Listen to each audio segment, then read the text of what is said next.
Hey everybody, thank you for hopping on to this episode of the ACEER interview series. My name is Dylan Francis and I'll be hosting the interview.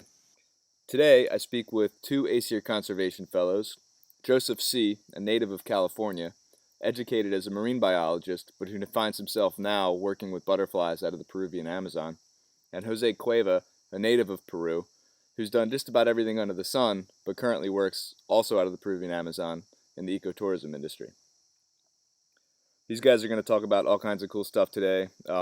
Jose's time as a gold miner, how Joe found himself in the Amazon, the forest fires that they deal with in their area of Madre de Dios, the economics of conservation, as well as how to get into the conservation field, or advice that these guys would have anyway and how they did it, and all kinds of other cool things. Bonus points for any bilingual listeners, as there is a language barrier between Jose and myself that Joe bridges very well. We're not going to have any video for this episode as we had some connectivity issues with Zoom, as you will be able to hear when we jump into the episode. Hope you guys enjoy. Thanks for tuning in. Cheers. Sounds like Jose's in a time warp of some kind. Yeah, well, his bandwidth is just like right, Well, we'll just have to hope for the best and move the conversation Sí, el internet es un poco malo, yo creo. Okay. ¿Me escuchas? Claro. Sí, claro, yo puedo escuchar. Joe, you asked the question, in the first day of 2020, what would you have done if you knew all this was going to happen? And I would say I probably would have invested every dollar I had into Zoom stock because they skyrocketed. We'd be rich enough to buy the Amazon right now and protect it. Yeah, we'd be totally fixed, So anyway, Hola, José. Sí, estoy escuchando, pero ya tienes que traducirlo, yo creo. Okay, well, why don't we just, I can translate for you, Dylan. Sounds good. I'll just try and keep things short and simple. So we're having this conversation because me and John came up with the idea to talk to you guys and kind of understand a little bit of what you're doing now, how you've been impacted by COVID, and as well as just give some tips and pointers to people who want to get started in conservation work or like a whole lifestyle of conservation. So that's the general theme. Okay. So you want to know like what we're up to, how COVID is impacting us, and then you're going to give tips. Yes. I'm going to go ahead and translate this. Yep, do it. Okay. Bueno, José, ¿me escuchas?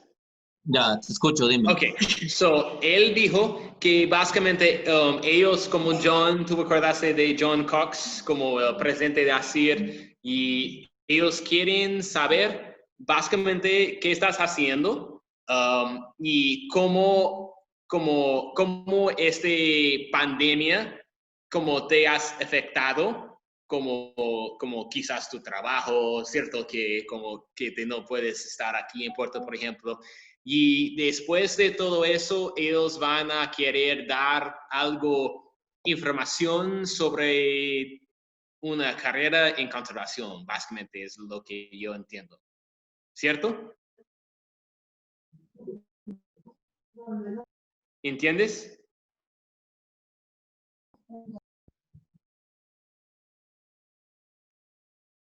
¿Escuchaste? Oh, we just lost him. I hope you heard all of that. Oh, that's brutal. Yeah. This one, I feel like this podcast or this interview is going to require a lot of editing on my part. Yeah. Really make it run smoothly. So where are you right now? I am in Puerto. I'm in a little building here in Puerto. Estoy en Puerto ahora.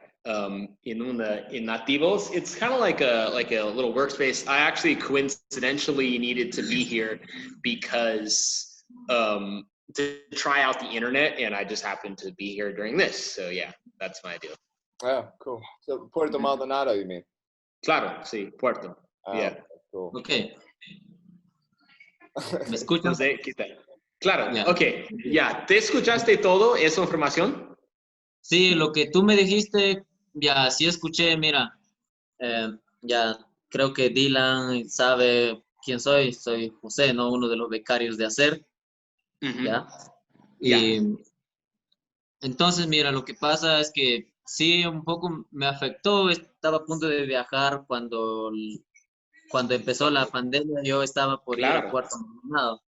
Entonces, no pude viajar ya por eso, por el tema que cerraron todo y me quedé acá. Bueno, en realidad acá ya no estoy trabajando, solo estoy haciendo algo personal, como saliendo a campo, tomando fotos, trabajando en la chacra de mis padres, sembrando en agricultura, ¿no? Como maíz, claro. frijol y otras cosas de chacra, ¿no? Ujú. Eso es mi rutina cuando tienen trabajo, sembrando algunas verduras también y sí, básicamente y siempre saliendo al campo buscando aves, reptiles, tú sabes, Yes. todo lo que es Sigues naturaleza. con las fotos que son súper bacanas. Sí, yo siempre estoy 100% activo en las fotos. Me afectó una vez en la publicación de las fotos, casi un mes, fueron como 3 semanas que no pude moverme de mi casa, no pude salir porque cerraron todo y no tenía internet. us- Claro. este, Usualmente se tenía que publicar una foto siquiera semanal, ¿no? Pero no pude en Ujú, esa temporada por motivo de la pandemia, que las ujú. autoridades restringieron todas las salidas para salir ni a caminar. Entonces, pero después, ahora mi última foto son la serpiente, ¿no? Comiendo la tarántula y tengo Pobre tarántula. que seguir publicando. Claro. Y bueno, eso básicamente sí me afectó, como digamos, para trabajar, ¿no? Para ir a Alianza para Amazonía Sostenible, que no pude estar ahí, debería estar ahí por lo menos unos 3 meses o de repente más, pero estoy activo siempre buscando en el bosque, tratando de ir más allá de mi pueblo, saliendo en moto más a la altura, o aparte más costa, estoy siempre en eso. Y en momentos que tengo que trabajar en la chacra también lo hago, pero mi cámara, tú sabes, nunca lo dejo, ¿no? Y mi Ya, claro. binocular sí. Y ya, Dylan, eso, básicamente ahora. sí. Okay, voy a traducir quizás, or ver. Ok. Dylan, how much of that did you understand? Um, I'd say 40%. Okay, I think you got the bit. So he was going to come here to work actually for ASA, Alliance for Sustainable Amazon. That's the NGO I'm currently working for. But right before he was going to make the trip, the everything just like shut down here in Peru. So for that reason, he wasn't able to come here to work with us this season. And we also wouldn't have had anybody here really because we've been hit pretty hard financially by the pandemic as well. So he has been working on the family farm, you know, like planting stuff, but then has been trying to take as many photos as he can. So going out, you know, like he always has his camera with him, even when he's on the farm planting. And yeah, he's just kind of doing some odd jobs around. But then it's also been difficult because when they had total lockdown, there were a few weeks where there's no internet, and he knows like one of the things he's supposed to be doing is posting photos, right? You know, and taking photos. So that was one thing that kind of got in the way of him being able to do that. But yeah, he's saying, yep, that's basically the jam. He's like, you know, practicing and improving his photography, even while they're out, you know, on his family's land there. Yeah. Cool. So, Joe, could you tell me like about yourself? About like, I know you were born in California, educated as a marine biologist, ended up in the Amazon.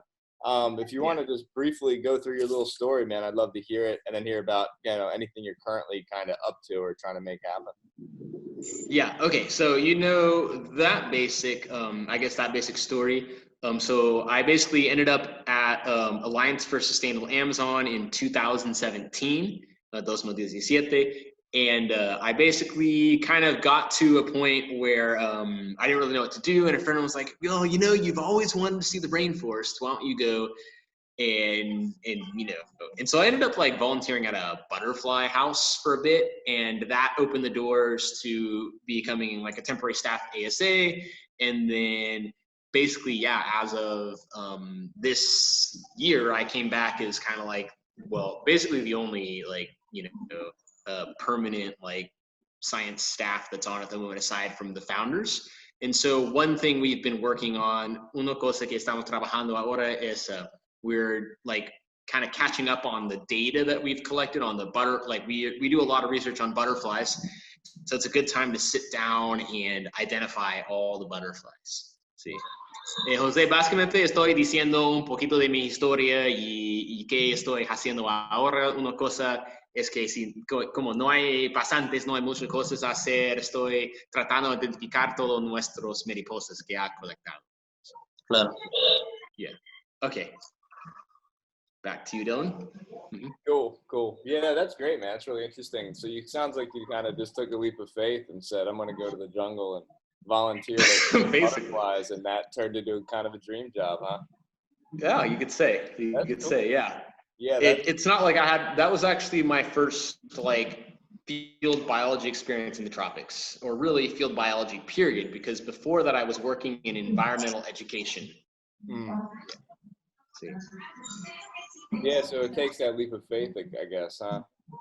So any crazy trends with the butterflies now that you're looking at all the data? Anything scary or any good news?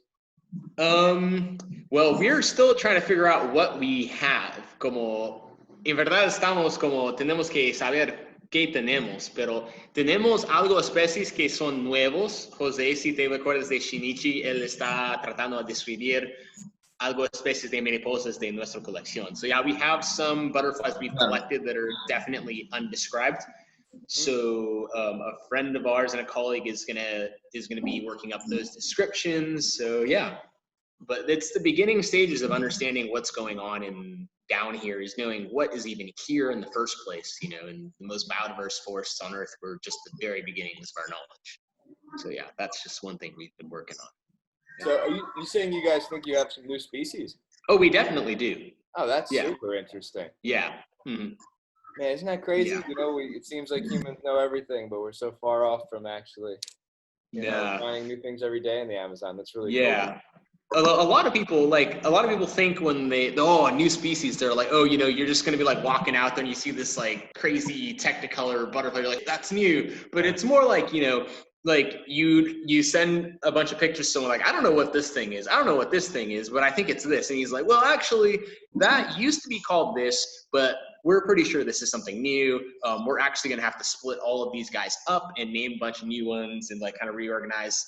So yeah, it's a lot more of like that sort of thing. So you rarely know you have something new in the field, unless it's like, that happens every so often, but that was more of a thing for the Victorian times. But nowadays, it's like how all the new monkey species are being found these days. You know, like people just look at them closer and they're like, oh wait, that's a different kind of monkey.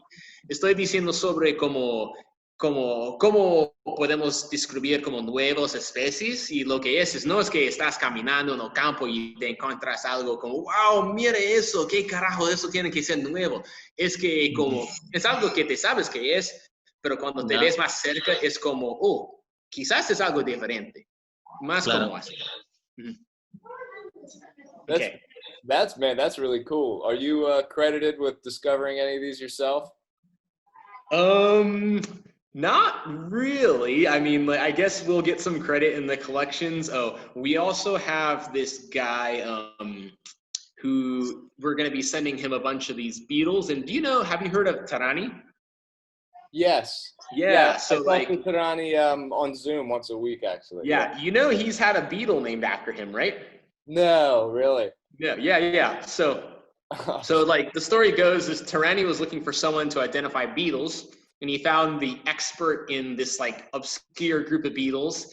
And the beetles that Tarani sent him were an entire new genus of this group of beetles called Amazonopsis. And so now it's Amazonopsis Taranii, which, so yeah. Estoy diciendo, José, ¿tú recordaste de Tarani? Ya. Sí, claro. Él encontró como él estaba colectando escarabajos de la quebrada, y él encontró básicamente un nuevo género y nuevas especies, y ahora tienen su propio escarabajo que tienen su nombre, que es como bla bla escarabajo Tarani, básicamente. Es algo más. Yeah, that's pretty amazing. Could you tell Jose? I've got some questions for him too, but I just want to hear out the rest of your story, Joe. Okay, José, él quiere decir que él va a tener preguntas para ti en un ratito, pero está entrevistando yo ahora, eso sí. Okay. Yeah. Hey, thanks for doing all the translation, Joe, man. I know it's a lot of work for you. Oh yeah, no problem. It's trial by fire, definitely.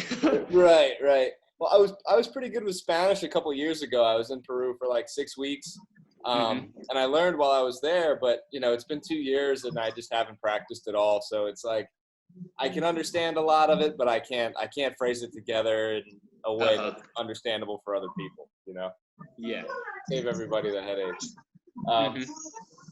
So, and I don't know if you do anything with this, but has the gold mining in Puerto affected you guys at all, or anything that you're doing?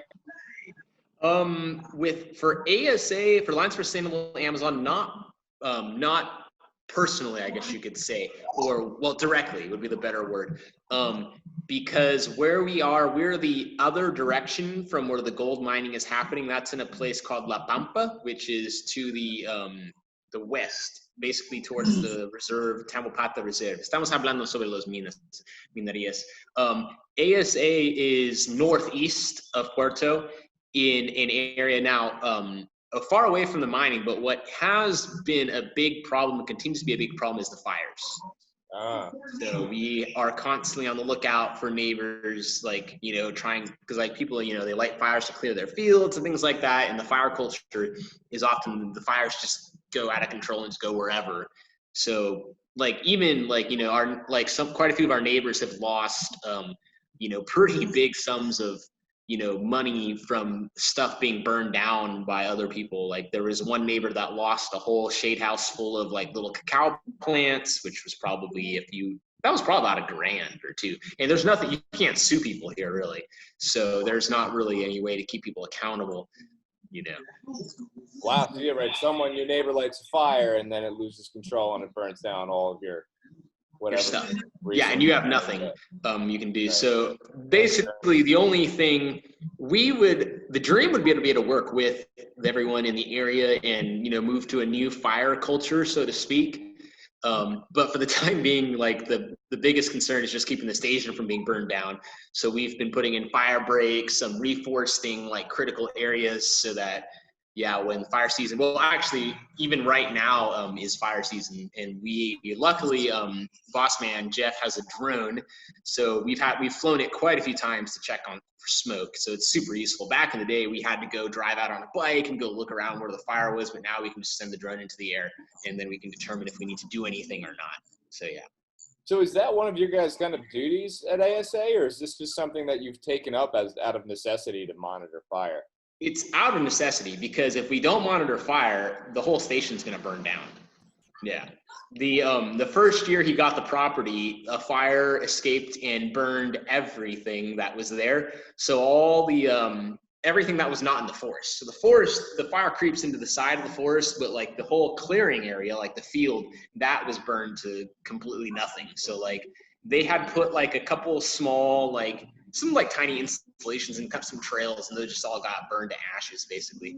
So since then we haven't had any fires get onto the property.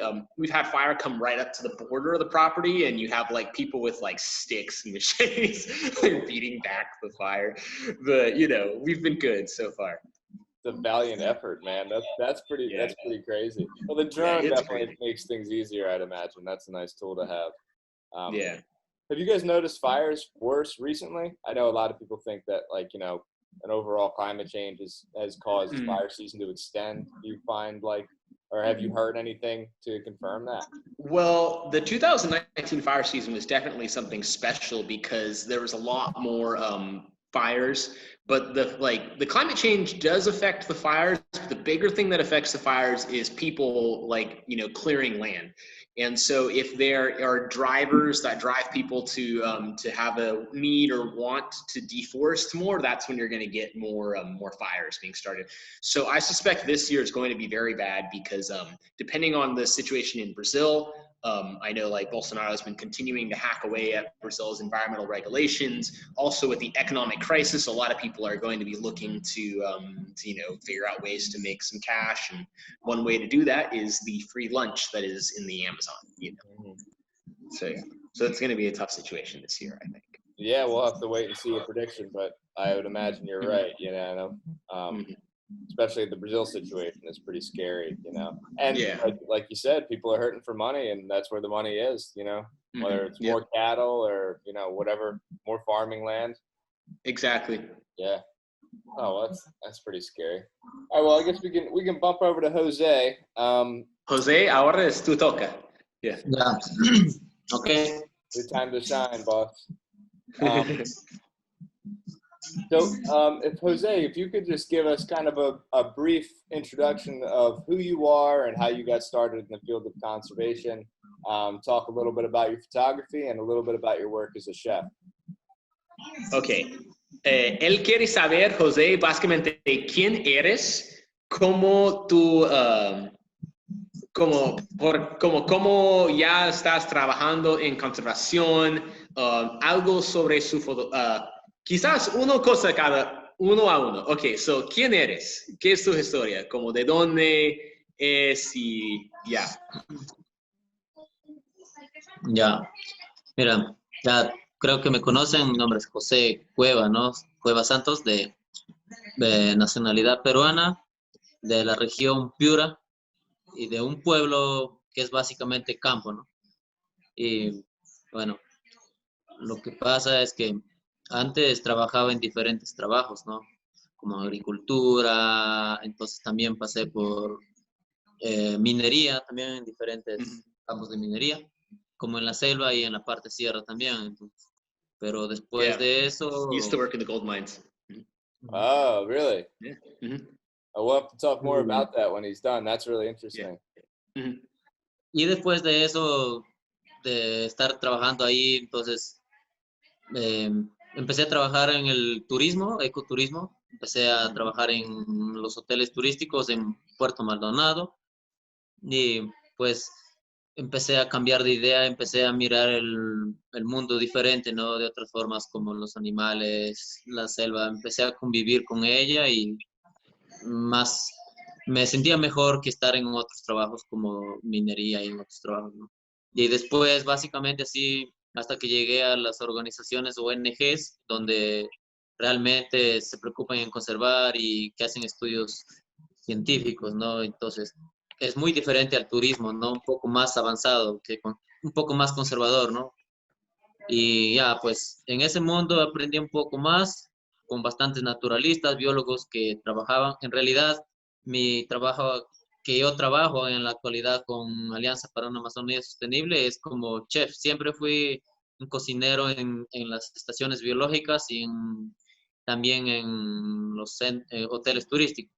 Pero aparte de eso, me gustó aprender más de la biodiversidad, aprender de la existencia de otros seres, ¿no? Y verlos tan cerca. Entonces, decidí en mi tiempo libre a caminar y verlos con mis propios ojos y a saber realmente, a descubrir cómo son ellos, ¿no? Entonces, hasta el comportamiento y hasta que me quise comprar mejor una cámara para tomarlo fotos y tú sabes que una foto es mejor, ¿no? Tenerla y ya pues, y me gusta mucho en la actualidad, ahora, en la actualidad aquí donde estoy yo, no estoy trabajando, pero estoy como ACEER, me indicó que me eligió como un becario, entonces estoy en eso y tengo que estar siempre publicando fotos y eso me hace sentir bien a mí, ¿no? Tomar fotos.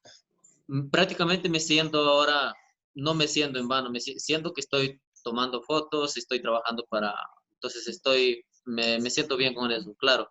No tengo el trabajo como tenía de estar cocinando, pero me siento bien haciendo fotos quizás todos los días y eh, editando un poco y también escogiendo las mejores fotos en mi celular, ¿no? Paso básicamente mi tiempo en eso, ¿no? Trabajando, buscando un poco más información. Y aquí en la actualidad, pues eso es lo que hago donde estoy en el pueblo. No puedo hacer otros trabajos que solo agricultura, ayudar a mis padres un poco, que es solo sostenible, que se puede sembrar y para nuestra supervivencia nomás, ¿no? No se puede sembrar más para vender.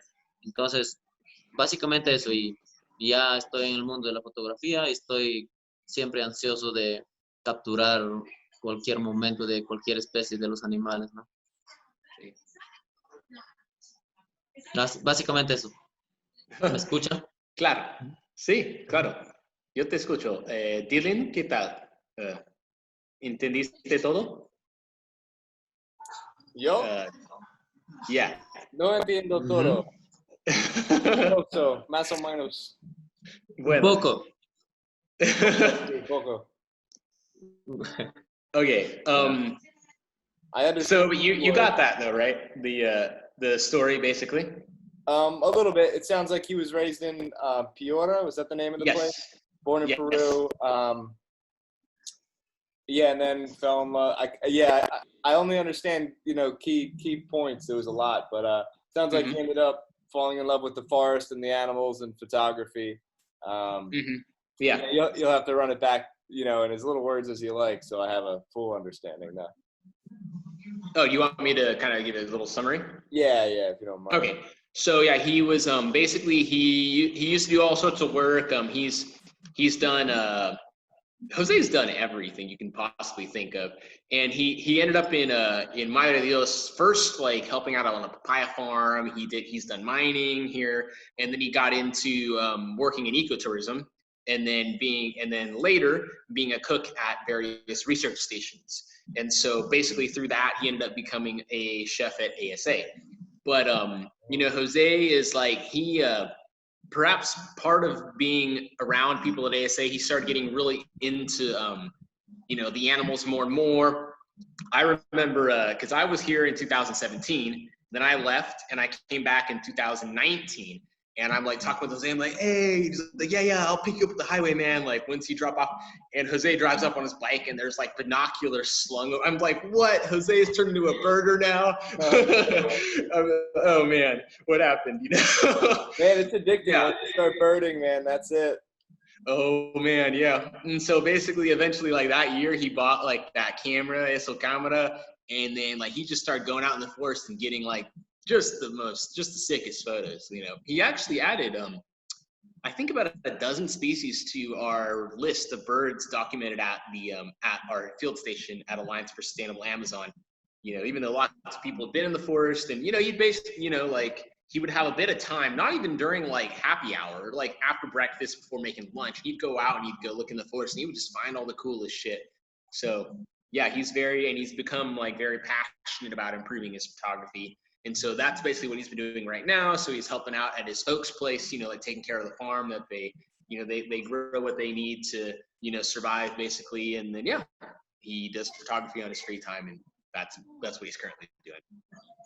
Well, Jose's a very interesting guy, man. It's funny. You never know somebody until you hear their story. Se dicen que eres un hombre interesante. Jose, we'll have to get a beer sometime when I come to Peru. Sí. Quizás cuando él está en Perú tenemos que ir a tomar chelas juntos, ¿eh? Claro. Sí, I'll have to practice my Spanish. Yeah. Well, that's really cool. Jose, could you talk about your time working at the gold mines a little bit and just kind of what that was like? And was it an illegal gold mining situation or was it a legal one? Él quiere saber un poco sobre su tiempo y experiencias en los minerías en Madre de Dios. Si te puedes, esa historia de los zancudos en el baño quizás, o algo, cosas como así. Bueno, primero estuve trabajando en una minería en Puerto Maldonado, que ahí trabajan con dragas. Trabajé con gente que eran brasileros, ¿no? Sí. Y ya, primera vez fui como machetero, como lo decimos, a tirar como machete, ¿no? Cortar árboles, limpiando todo y básicamente eso. Y bueno, después me retiré a Arequipa y Arequipa trabajé también en otra minería que es sierra, ¿no? Pero extrayendo el metal de los cerros de adentro, pero trabajando en la planta procesadora, ¿no? Donde ya procesan los minerales. Trabajé ahí. Bueno, en realidad tenía que adaptarme, mucho frío, mucha contaminación. Teníamos que estar siempre con una máscara todos los días, día y noche, con una máscara antigases, ¿no? Para que no pase el veneno o los ácidos. Y era prácticamente, creo que nos estábamos nosotros matando nosotros mismos. No podíamos respirar aire puro porque era todo contaminado y con muchos venenos tóxicos, ¿no? Reactivos muy fuertes, y teníamos que adaptarnos a eso y por ganar un sueldo mínimo, ¿verdad? Entonces, pero, y el frío era intenso, ¿no? Levantar 12 de la noche, estar por ahí, no podíamos a veces dormir, y ya mucho riesgo de perder alguna extremidad del cuerpo por las máquinas grandes, ¿no? Que estás trabajando con alto peligro. Y después de eso, bueno, retorné también otra vez a Madre de Dios y volví a la minería Madre de Dios o Puerto Maldonado. Ya empecé a conducir una máquina que lo llaman traca, y ya así trabajar pues todos los días 12 horas. En la noche también Puerto Maldonado en la noche se hace frío, en la madrugada, entonces solo tenía que estar como, trabajamos por turno, son 12, 24 horas, y entonces teníamos que uno estar conduciendo y uno esperar que estábamos cada momento entrando al agua, ¿no? Teníamos que solo estar en ropa interior, prácticamente calato, porque entrabas cada 5 minutos, cada 10 minutos, entrar al agua, buscar alguna piedra, si se ha trancado en el tubo, entonces eso, y después salir corriendo de frío y pararse al lado del motor, o quizás, y esperar un momento cuando estábamos muy calientes, ya todo seco el cuerpo, y de repente otra piedra volvía a trancar en el tubo de lo que absorbía, otra vez tenía que entrar al agua de nuevo, otra vez, era toda la noche así, día y noche, ¿no? Y también me quedé dormido una vez en la balsa de la máquina, y mientras la máquina hacía movimiento, yo me caí dormido al pozo de agua y desperté dentro del agua dando vueltas. Tuve que salir, tuve que salir desesperado, ¿no? Desesperado arriba otra vez, y recién pude ver. Eso básicamente son las historias que me pasan en la minería y posibles accidentes que me pudo pasar, ¿no? Me quedé a veces trancado con la tubería que ya me jalaba el agua, entonces casi perdí los dedos también, y eh, también una asfixia, a veces por estar mucho dentro del agua también un tiempo, hasta me salió a veces una vez, me salió sangre por el oído, seguramente mucha presión a 4 o 5 metros bajo el agua, ya es demasiada presión, entonces me entró mucha agua y me dolió un montón, feísimo eso, pero eso sí es un poco triste, pero yo tuve mala suerte, no había dinero. Si hay dinero, a veces es suerte que encuentres mucho oro, pero casi no encuentres ahora ya. En la actualidad ya no hay mucho oro. Mm. Ya, eso. Gracias. Muy interesante. What it sounds like is, from what I understand, there was terrible working conditions. He couldn't sleep at night. He worked a lot and he didn't make any money. I guess, yeah. So there was like a couple stories wound into there. He worked in mines in Arequipa as well. Okay. In the processing plant up there, and he always tells a story like he fell asleep like against the machine one time there, and like it was like impossible to sleep because it was just so cold basically inside of this processing plant, and they always had to wear masks. God knows what kind of chemicals they're dealing with. Right. In the gold mines, the way they do the gold mining is you have like this tube, and the tube sucks the mud up out of the bottom of the river, and then you just like you slush that and eventually get the gold out of it. You know, you can read all about that on the internet, but basically what he was saying is there are a lot of times when like rocks would get sucked into the tube and it'd get clogged, and you have to dive into the water and pull the rocks out of the tube, and then after you get out of the water it's cold, and you go stand next to the motor until you get warm, and then apparently one day he fell asleep on top of the motor and he fell in the water, and you know, he but versus eardrums, one's diving, like had blood come out of his ears from the gun trauma. Yeah, it's like 5 meters down. You have to take the tube down pretty deep. People drown all the time, or they get like buried in mud. And then like, you know, sometimes you made a lot, but like a lot of times you just didn't find gold. And so, you know, like, yeah, it wasn't like, you know, yeah.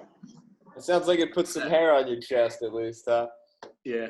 Yeah, that's great, man. But yeah, so he's making money based on how much gold they find. There's not this hourly rate retirement plan going on. If you're curious, I can ask him. Como cuando está trabajando para como sacar oro te paga depende del oro que te encuentres, ¿sí? Sí, depende del oro. Si hay más oro, era el 25% era para nosotros, trabajadores. Sí. Yeah, so the workers got 25% and the mob boss got the rest, you know. So if you found a lot of gold that day, great. If you didn't find anything, then, you know, nothing.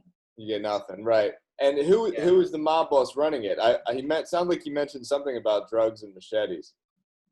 Oh, well, he did mention the first people he was working with, those were Brazilians. Brasileiros would be Brazilians. I didn't catch anything about drugs myself. Oh, I thought I heard cocaine. Maybe that was just my imagination. Nah. So, Joe, I read in your bio on the website that one of your goals is to kind of create more conservational opportunities for everybody. What do you mean by that? So I feel like, yeah, that's a great question. So, you know, even in the States, I'm assuming you are from the States after all, but even in the States, you know, like conservation isn't something that like, it's kind of a career that you have to have some money to be able to get into in the first place, you know, like most people who are in conservation, you know, have a fair amount of privilege to be able to even consider doing it. Even in the States, I mean, like conservation jobs, you are either young, single, and moving all the time. You're extremely lucky and well connected. It's difficult to find work in like I've actually never done like a true conservation job in the States. I was always working in education, you know, and in Peru even more so. So you can imagine, you know, how many people would like to potentially work in research or conservation in Peru who can't, or who don't even realize it's really a thing. And I feel, and so that, in a lot of like places, unfortunately, there's not much of the, you know, a recognition of local talent.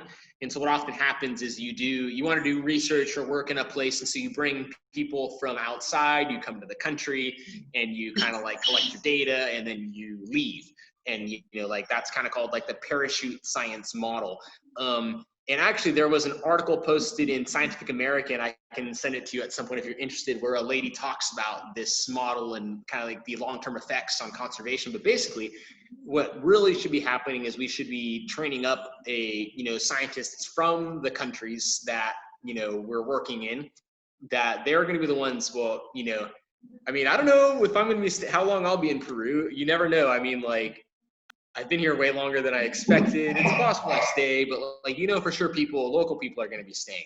And those are the people that you need to be, you know, getting on board with conservation, getting the experience that they need.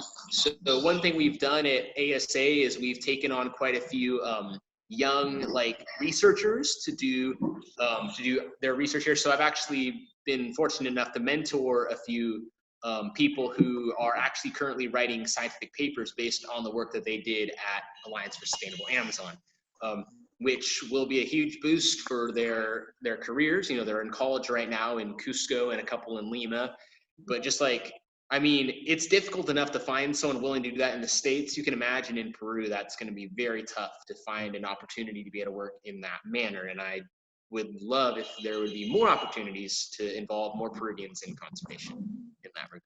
And that's only the beginning, because then it's like, okay, so now they have the experience, but then like, if they want to work in conservation, then, I mean, it's even difficult for anybody to, you know, find, you know, anything like that related in a developing country or in one of these most biodiverse countries. So we have a long way to go in that regard, but yeah. Hey man, I think that's such a good point, you know, and it's like, because I think a lot of people want to help and they want to try and I mean, it's everybody's dream almost, you know, work with animals or to work in conservation. I think that's something a lot of people want to do, but what's the avenue? What's the realistic avenue to actually do that? Especially in a developing country where the economy is maybe unstable anyway, or rooted in things like, you know, Puerto Maldonado. Another fellow was telling me the other day that 52% of their economy is based around the illegal gold mining. I would imagine 60% of Peru's economy is mining alone. Right now with the pandemic, they're putting in special, basically rules and taking out. Basically, they want to get the mines up and running because Peru spent a lot on like confronting the pandemic, and they want to get the economy running again. And a big part of getting the economy running again is opening the mines, allowing the mines to operate, you know, removing as much of the restrictions on mines operation, because that's 60% of the country's GDP. So you can see what we're facing, you know. Yeah, right. So how do you go against that tide? You know, I guess the goal is to make some kind of conservational work.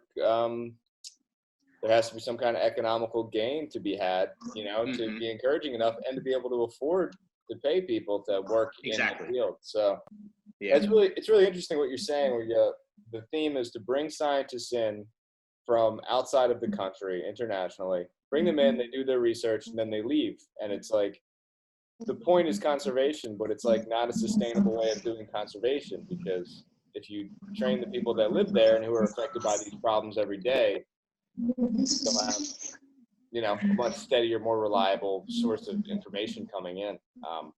Exactly. Right. Yeah.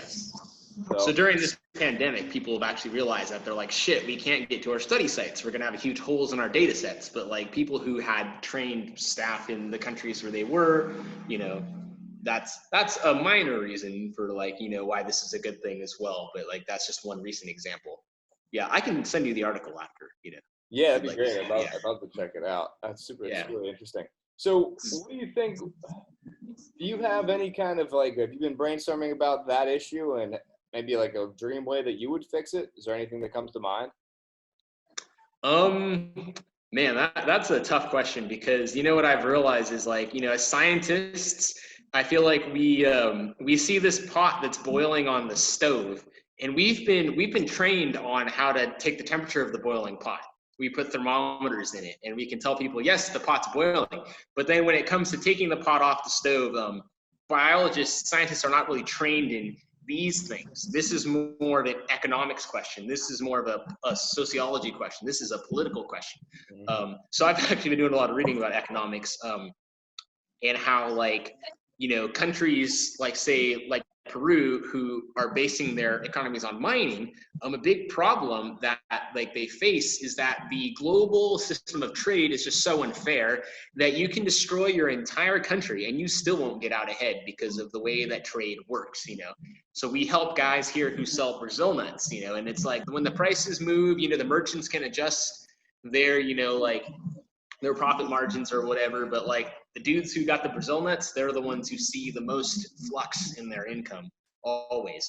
And that's kind of how, so it's a much bigger problem. I think, kind of going back to your original question on that, if there was just some way that we could figure out on like the short term to get developed countries to put the money where their mouths are, so to speak. If they value having standing forests in the Amazon basin, there needs to be a way that some sort of almost like repatriations would happen in that way. So I know there's been some talk of like, there was that like Red Plus, for example, programs for paying people for carbon. Now there are some issues with that as well, but basically, like, we need to, there needs to be some sort of, not just, we can't just give these people lip speak, like, oh, we love that you guys have forests, you know. Like, there has to be some, like, people need to be able to make a living on caring for, guarding, and restoring these ecosystems in these countries. And if developed nations think this is important, they need to be willing to put up for that, you know, which is a whole nother problem.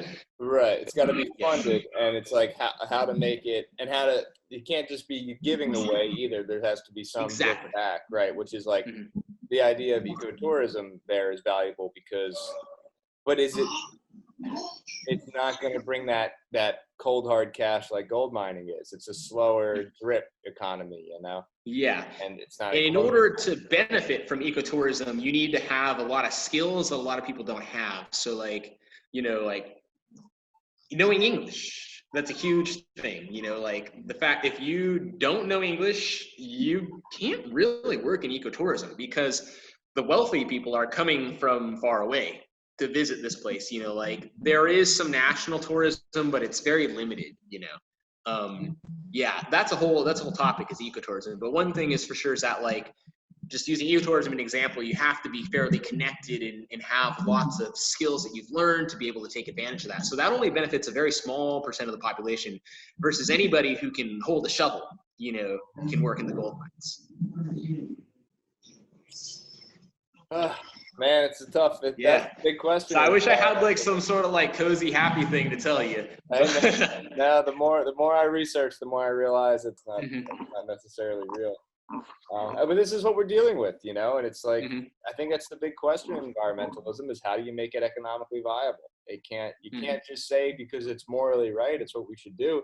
I mean, even though that's true, good luck convincing the rest of the world who's hungry, you know? So, yeah, it's tough. It's even more than that. It's, you know, there's a lot of people here who make, you know, if you think about, say, like the stories of the fires in Brazil and things like that, some of the people who sacrifice the most and probably the only people who are willing to die for, you know, like a patch of forest are like the indigenous folk who are there.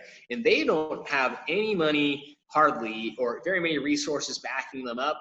And they're still in the fight. So if you can imagine if they were supported, you know, which actually there are quite a few NGOs and like fundraisers that have been going on to help, you know, like folks like that, you know, like basically maintain control of their land and have that sort of an influence. But just small ways that like, if we really do care about, you know, keeping these places as kind of like, you know, havens for biodiversity, it's as like places that support people and wildlife and, you know, nature, then yeah, there has to be, you know, there has to be more than lip speak, you know. And I think the world is starting to see that.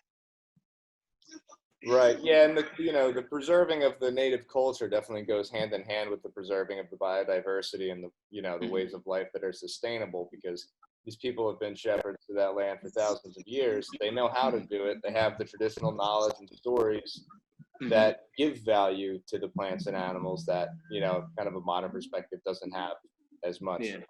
Yeah, that's important too. And yeah, like you said, you know, there's some of them are kind of funded. Like I know the SAEHA are like, you know, they get some money from ACEER and, but still the economies, they're newer economies as being introduced into the global economy. And it's very hard for them to keep up if they're not going to be exploiting their resources, you know.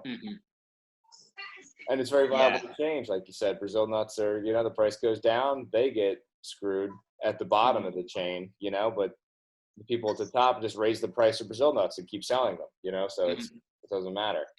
Yeah, not as much, you know. Yeah. What the hell am I going to say here? You guys are fun, man. You guys seem like my kind of people. And it seems like you guys have spent a lot of time together. Oh, yeah. No, we've at ASA, we're in the staff house and pulling pranks on each other. And José, ¿recordaste de los chicharras con Ricardo? Claro. Ricardo dicen que él quería venir aquí, pero él también estaba atrapado en Italia con la pandemia. Oh, ya. Oh, él quiso volver. Sí, pero sí, él quiere volver. Yo creo que él va a hacerlo. Ah, sí, yo creo que sí. Sí. Él está diciendo en Facebook siempre, yo estoy muy celoso, yo quiero estar en la selva. Sí, no sé qué será. Hicimos muchas tonterías, juntos. Yeah, we're talking about like this other. Extraño la selva, ¿verdad? Ahorita. Ya. ¿Qué tal bosque seco, También es chévere, ¿ya? Sí, me gusta el bosque seco también. Y ahora estoy salgo de mi pueblo, salgo en moto al bosque más seco. Ahora esta Sí. semana pienso salir al bosque más húmedo. Bueno, eso Ya. me gustaría hacer. Y ustedes están afuera de cuarentena, ¿sí? Como te puedes viajar a otros departamentos ya.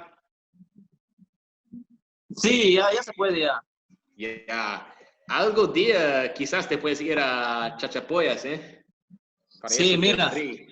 yo puedo salir a cualquier parte, sino que ahora, tú sabes, como no estoy trabajando, Sí, claro, ni plata, ¿eh? falta plata para salir. Puedo salir Sí, con mi moto acá nomás a lugares cercanos y claro. ya. Siempre Si es la no, pena. y en realidad mi plan es quiero ir a Chachapoyas, pero más adelante, cuando empiece a trabajar más y ya. Claro. Ya tienes un poco de ganancias y después, sí, claro. Claro. Ujú. Yeah. Did you catch? We're talking about we were like playing pranks on this other guy that we all used to live together. His name was Ricardo, and Jose and I were in town one time, and there were all these like cicadas flying around in like the village near ASA. We're like, oh dude, let's get like a bunch of these things, and we bought Ricardo some cookies and we put them in a bag, and then we put all the cicadas we caught in the bag because we knew that Ricardo was going to open the bag in his bed, right? And so, hey, Ricardo, I got you a prize. You know, we put it in your bed. It's cool, man. He's like, oh, sweet. Is it cookies? You know, and he just like opens it and in his under his mosquito net, all the cicadas are flying around, screaming their full heads off. It was great. Oh man. Man, there's nothing like a good prank, man. That's awesome. Yeah. And I used to live with a bunch of my friends too, and it was all the time, man. It was that kind of thing. To the point where you never felt comfortable sleeping because you never knew what someone was going to do to you. Nah, Jose has been able to sneak up on me in the forest a few times. Like one time I don't know what I was looking at, just like walking along, and he like managed to like tap me on the top of my head. He had like walked up right behind. He's very quiet when he's out there. And he wears this like camo, like it's like camouflage poncho. So yeah, it's pretty funny. But he's saying he'd like to someday do some more traveling in the north in Peru, and he could, except for the money thing, of course. So like one place that he'd like to go is called Chachapoyas, which is the land of, you may have heard of, there's a hummingbird called the marvelous spatule tail. It's the world's most badass hummingbird, basically. But it only occurs in Chachapoyas, and it's like cloud forest, a lot of cool stuff. The north of Peru, where he is incredible. Not very many people actually get to go there, to the northern jungle and like, you know, the tropical dry forest there. Yeah, it's amazing. But, you know, obviously you can't just like, you know, travel for free. Money doesn't grow. Well, money kind of grows on trees, but not much of it grows on trees, you know. So yeah, right. So everyone has to basically just lay low right now. Man, that's the real trick, is trying to figure out how to travel and do all these cool things without having to sell your soul or, you know, destroy the world. Exactly. We're all trying to figure that out too. Well, maybe ACEER will fund an expedition to go find the hummingbird. You know, who knows? Yeah, be cool. Might cover at least the plane tickets. You know. Yeah, Chachapoyas. Yeah, but we'll see. Do you think so? Then, do you think you'll be down in Puerto at any point? Because I know like international flights are opening in August. My goal, I would like to come as soon as possible because I think it's really important. Like if I'm able to get down there, and I'm pitching this idea to John, you know, a lot of the native communities, and I'm sure you know this probably even better than I do, but from what I'm hearing, a lot of the elders are dying of COVID and they're having a pretty rough go at it. And it seems like it would be a really, really good thing to document. And I would love to go and do that. It would be dirty work and it'd be hard. And I wouldn't want to bring any more issues to the community, but I think to show what people are dealing with who are underrepresented is really important. So my goal is to pitch that idea to ACEER and see if they'll fund it and come down as soon as possible. Yeah. Well, if you're down, I'm trying to think who else. So I know there's quite a few of us that are in Puerto right now. And then I know, well, I don't know him, but I've talked a bit with Chris Kitola, who's another one of the becarios. And he's stranded in Cusco right now. But in September, he's going to be down here. Yeah. So there'll be a few of us. But like, you know, Jose's in Piura. I think a few people are in Lima right now too, but yeah. But at least, you know, like there'll be some people to visit, I guess, like as far as the scholar receivers when you're in Puerto. Yeah. I'm not actually too familiar with. I've heard a lot of stories of the about the indigenous communities in COVID, but ACEER works pretty closely with them.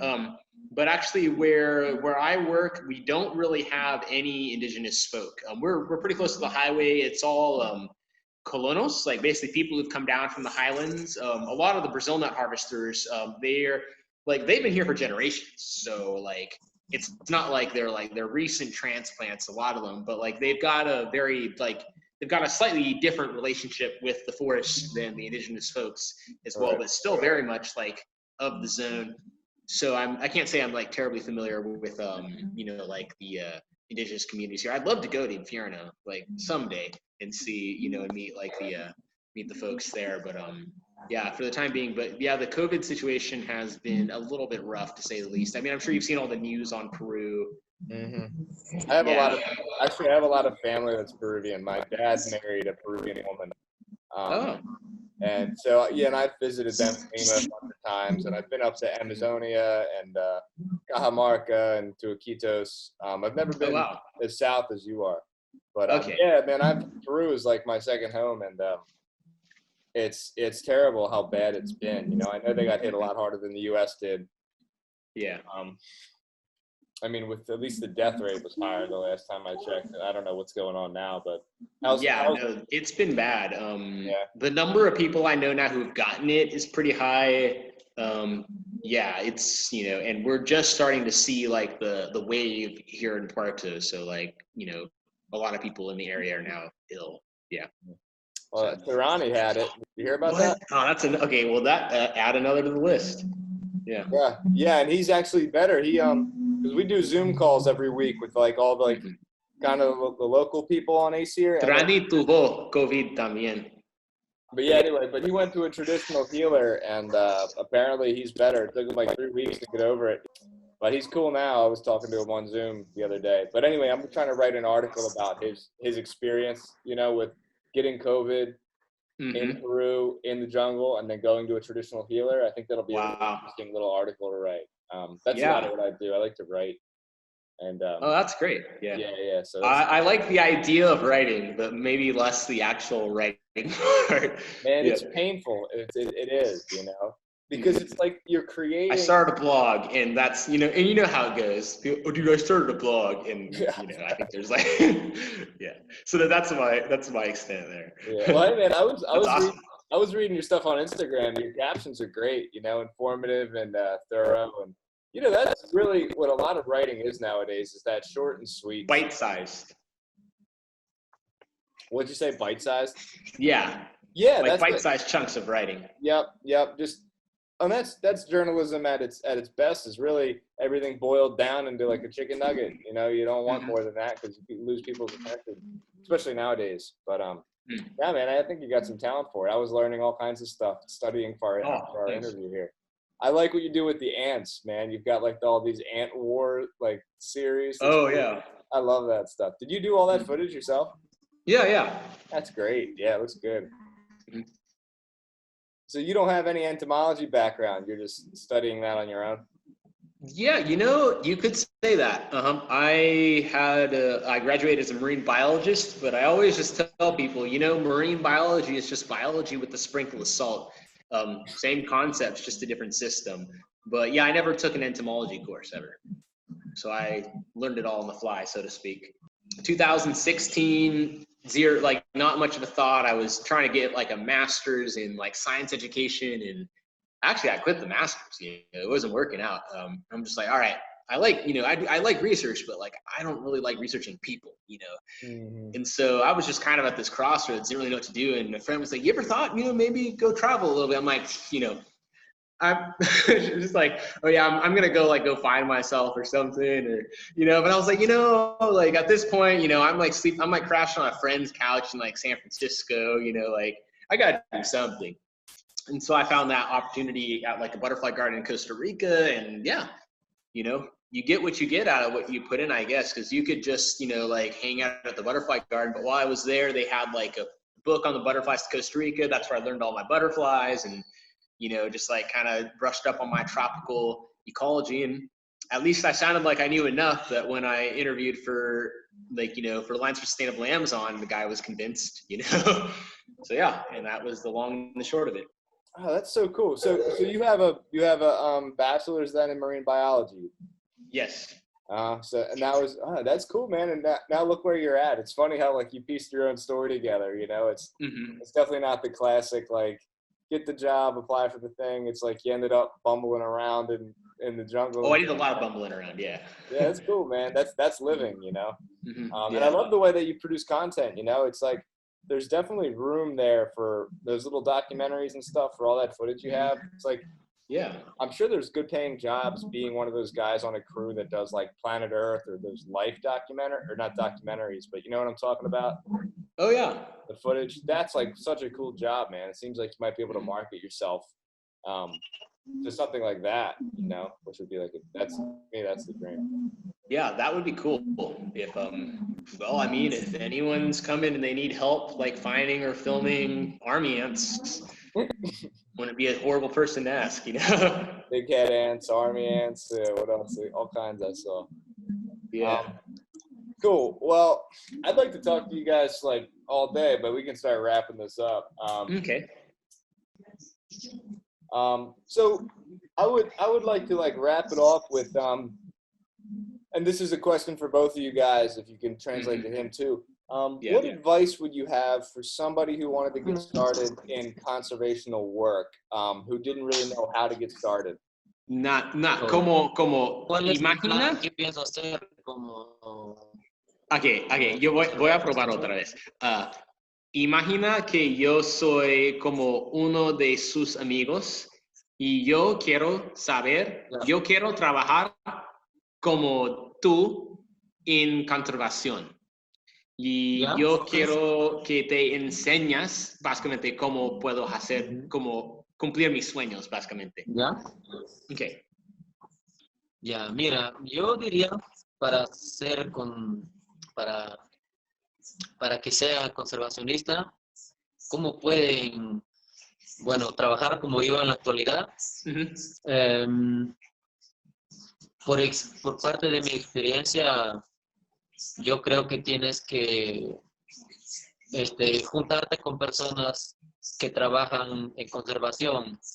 Como yo empecé a trabajar en los lugares de conservación, como las ONG, las estaciones biológicas, y bueno, ahí yo creo que vas a aprender mucho y te vas a dar cuenta, vas a ver el mundo diferente, ¿no? Entonces, y a conversar mucho con los biólogos, los conservacionistas, porque ellos en realidad ven diferente, ¿no? al mundo, no como las otras personas normales, ¿no? Que lo ven diferente, solo lo ven matar a los animales, destruir, pero un biólogo que trabaja en conservación lo ve muy diferente, respeta la vida de todo ser vivo, entonces tiene muy claro que todos somos seres vivos y todos merecemos vivir, ¿no?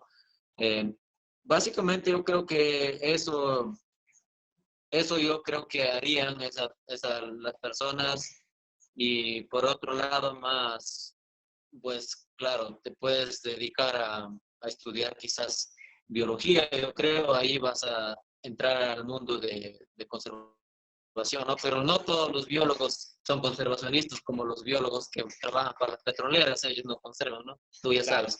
Entonces, pero básicamente juntar con personas conservacionistas, naturalistas o biólogos que trabajan en conservación, eso a mí me ayudó de esa forma de entrar a este mundo, ¿no? Yo creo que si no hubiera trabajado en ninguna ONG o no hubiera tenido confianza con naturalistas o biólogos, no hubiera aprendido nada y seguiría como las demás personas cazando por ahí, tumbando bosque, ¿no? Entonces, pero esa es la única forma, yo creo, que puedan preguntando más que todo a la gente que conserva, ¿no?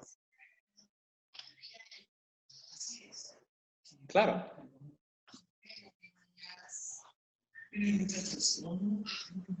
What about you, Joe? Okay. Shoot. Well, I guess if you want to work in conservation, well, it's definitely, I guess, you know, you have to find, well, what Jose was basically saying is you have to find those people. And I don't disagree with him about that. You know, like, you have to find the people who are working in the field that it's, you know, like, we're, you know, we basically work in a way that we've always have been, is like, you know people and then you work with people, you know, and so by getting to know people who work in the field that you want to work, not only are you going to figure out if it's the field that you want to work in or not, but also that's like, you're going to build those connections. That's how you're going to eventually find, that's much more important than say like where you, you know, like your actual set of current skills or anything like that. I'd say like, you know, just like putting yourself out there, knowing where like that, like what you want to do, and then you can kind of plan accordingly. So just making sure that you get the experience that you need and meet the people that you need to kind of help you direct your path. I mean, all careers, I think, basically are, you know, people focused, you know, like we're all, you know, people are what define your career the most. And so ensuring that you meet people who will like kind of inspire and inform you, that's the best way to do it, because honestly, that'll open the windows and like, you know, will open like your mind to opportunities that you didn't even know existed, which is probably, you know, like one of the biggest things about like, you know, you just like, conservation is such a broad field. People like, oh, you know, I want to be a conservationist, I want to be a biologist. And it's like, well, actually, conservationists do a lot of different things. And so chances are any skills that you have, you could use them for conservation if you want to. It's just about finding those people who work in conservation. And, you know, like, if you have a particular skill set to offer, they can very well use it. You know, like, we need people who know how to do fundraising. We need people who understand public policy. We need people who understand economics. We need people who know everything. Running an NGO is, you know, more than just being a scientist. That's what a lot of people assume. Yeah. So yeah, that is my very long-winded and windy advice. Yeah, that's great, man. That may or may not make sense. It brings true to a lot of things I've experienced in life, where it's a lot about who you know and excuse me, who you know, and marketing yourself personally and making connections. And you know, because people will be happy to teach you and show you. And like you said, that all the skills are valuable. You know, you don't have to be a scientist to be engaged in conservation. So that's good. I think that's encouraging for people. Ya, mi nombre es, mira, segundo José Cueva Santos. Mira, para mí es muy importante estar aquí ahorita, ¿no? Para mí, lo que quiero decir es que la palabra conservación, conservar es algo muy importante, ¿no? Es muy, muy interesante. Es realmente entender la vida de otros seres vivos en este planeta, ¿no? Es como tenemos derecho, todos tenemos derecho a la vida, tanto las plantas, los animales, todas las especies en este mundo. Entonces, eso es conservar, es cuidar también a nosotros mismos, porque nosotros, si conservamos todos los animales y los árboles, también nosotros nos conservamos por parte de eso, ¿no? Yo entiendo conservación así, de esa forma. Ya, conservación para mí es entender a los demás seres vivos que también tienen derecho a la vida en este planeta. My name is Joseph C., and to me, conservation is ensuring a sustainable future for ourselves and those to follow. Bueno, en realidad, en primer lugar me siento contento, ¿no? Y ser un becario de ACEER. Me siento muy orgulloso de compartir mis fotos con ACEER, ¿no? Y entonces, y al saber que mis fotos están compartidas en la plataforma de ACEER, y eso me impulsa más a seguir trabajando, salir al bosque y tener que encontrar más especies, a quererlos más, ¿no? Fotos o videos es muy interesante para mí y de verdad que ahora estoy agradecido por ACEER, por invitarme o como escogerme como un invitado, ¿no?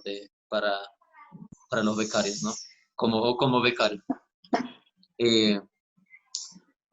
Bueno, más bien quería preguntarle algo de las fotos, ¿no? Que publico y tengo que quitar las fotos siempre a hacer cada vez que publico. Por ejemplo, yo siempre publico en Instagram, ¿no? Y es necesario publicar, porque a mí me gustaría quitarlo a hacer cada foto que yo publico. Si sea uno o más fotos que hago a la semana, me gustaría quitarlo también en algunas fotos, ¿no? No sé, eso es mi pregunta. ¿Qué piensa él? Lo siento, repetir eso. ¿Cómo?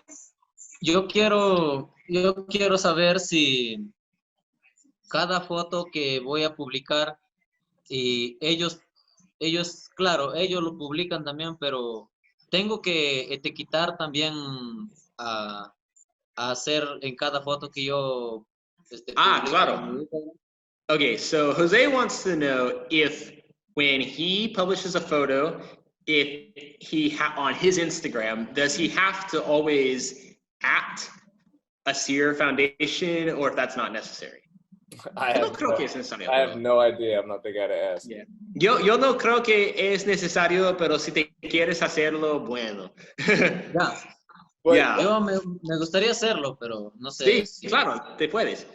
Como si quieres, como decir, ya, como, bueno, ACEER es una organización súper bacán y por eso, como si te quieres etiquetar ellos en los fotos también te puedes, pero también si no etiquetas, también ellos van a encontrar sus fotos. Y ellos siempre, cuando ellos compartieron, ellos van a etiquetar. Ya, sí. Ellos te vas a tener crédito siempre cuando ellos etiquetan. Pero si te quieres que tus... Ya, bueno, si quieres que sus seguidores vean que te estás trabajando con ACEER, también te puedes hacer eso. Ya, también. Quizás. ¿Por qué no? Por eso quiero saber eso. Entonces. ¿Qué más? A ver. Me gustaría saber cómo puedo ser acá o sea, ahora básicamente no importa si las fotos sean de cualquier parte de la región o solo la Amazonía, ¿no? O no importa de cualquier parte que sea. Lo que cualquier. Como sus fotos ahora son súper chéveres. En realidad eso básicamente, y sí, me gustaría impulsar aquí en mi pueblo de trabajo, impulsar la conservación y me gustaría con el tiempo, en el futuro, planear si ACEER puede como hacer ¿cómo se dice? Lo que hacían en Puerto Maldonado, como educación ambiental, dictar cursos a los profesores, a los niños quizás, en este pueblo donde yo vivo. Eso sería que yo quisiera que en el futuro pudieran venir o no sé cómo funciona eso para que lo hagan ellos y que saben que yo estoy acá y yo siempre voy a estar acá para hacer en esta institución, ¿no? En los colegios, en las escuelas de mi pueblo. Es una buena idea y quizás eso puede ser un arco si quieres. Sí, pero ya. Ya, eso quisiera saber. Ahora puedes decirlo.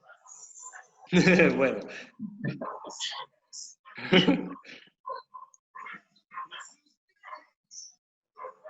Ok, I think eso es todo, básicamente ahora. Básicamente ahora, si me acuerdo, Okay, te digo. Bueno.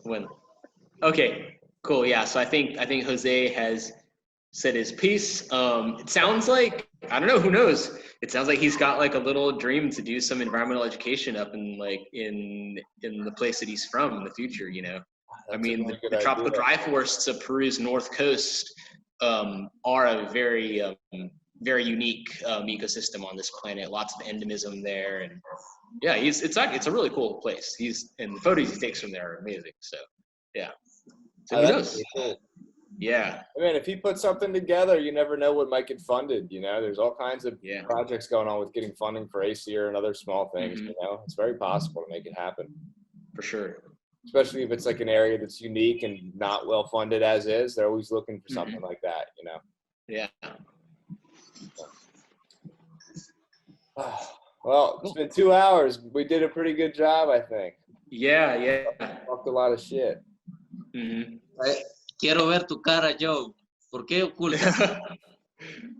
¿Qué? No te puedes ver? Actually, Yo no te veo a ti. It's much more difficult. Yeah. So yeah, no, thanks for struggling through Zoom with me. I know it's like the worst way to have an actual conversation. This actually worked like 100 times better. I was prepared for the worst. Like, I'm amazed that Jose's got enough connection. Yeah, we were ready to kick Jose off the boat, man. We were cutting a safety cord, and then he came back, and no one had the heart to do it. Yeah, I'm glad it worked out. No, for sure. It was, especially considering how when we first logged on, how crazy it was. This was great, man. No, yo también, de mi parte, muchas gracias por su tiempo y por la entrevista, ¿no? De verdad, hice el esfuerzo de venir más desde mi pueblo. Son como 1:30 en moto para tener internet y ya estoy aquí. Y cualquier cosa, otra cosa, siempre nos avisan nomás, ya saben mi correo, ¿no? Entonces pueden invitarme para cualquier cosa. Yo creo que me informan nomás. Ya, gracias Dylan también, gracias Joseph. Ya. Gracias José, gracias. Un gusto, 3 cusqueños rojos en el futuro, quizás. Thank you.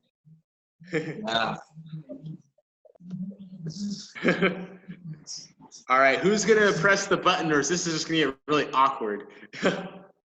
You guys leave first, because I think I have to end this thing to record it. Okay, all right. Okay, José, ahora tenemos que salir de la reunión. Ojalá que te sabes cómo. Ojalá. How do I leave? Can you just kick me off of this? Goodbye. Oh, here it is. Okay, Goodbye. I'm gonna leave. Adios. Goodbye. Peace, homie. Bye-bye. Bye-bye. Thanks.